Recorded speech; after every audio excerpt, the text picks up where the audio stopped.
Finally এসে উপস্থিত হয়েছে স্বাতীর বিয়ের রাত। আমি আর শ্রীলেখা যেন বিশ্বাসই করতে পারছিলাম না সকাল থেকে যে সত্যি সত্যি ওর বিয়ে হয়ে যাচ্ছে। আমাদের রেডি হয়ে যেতে একটু দেরি হয়ে গেছিলো, আর রিয়া এসেছিল আমাদের বাড়িতে, ও আমাদের বাড়িতেই ছিল বিয়ের দিন রাত্রে। তো আমরা একসঙ্গে রেডি হয়ে আমি ও মা বাবা সবাই মিলে গেলাম, গিয়ে সাথীর সাথে দেখা করেছিলাম, ওকে গিফট দিলাম। তো যাই হোক, তখন ওর ভিডিও করতেই ভুলে গেছি, ওকে এত সুন্দর লাগছিল যে ওকেই দেখছিলাম। তারপর এখানে স্টলে এলাম, ফুচকা ছিল, পকোড়া ছিল, কফি ছিল, সমস্ত কিছু খেলাম। আর তারপর তো এখানে বর এসে উপস্থিত হয়ে গেছে, আর সাথী বরকে দেখে কি লজ্জা পাচ্ছিল।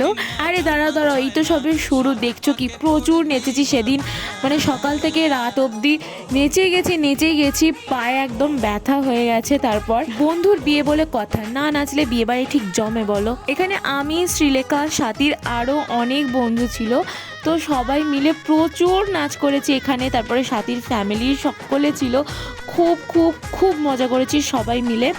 আর এটা হচ্ছে সাথীর বিয়ের মণ্ডপ। তারপরে সাথীকে এখানে মণ্ডপে নিয়েও চলে আসা হলো, আর ওর বিয়ে শুরু হতে হতে প্রায় রাত 11টা বেজে গেছিলো।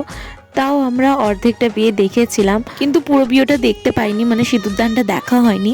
আমাদের বাড়ি ফিরতে প্রায় 11:15 বেজে গেছিলো। যাই হোক, ওর বিবাহিত জীবন খুব সুখের হোক, এটাই চাই। দেখা হচ্ছে পরে একটা ভিডিওতে, বাই।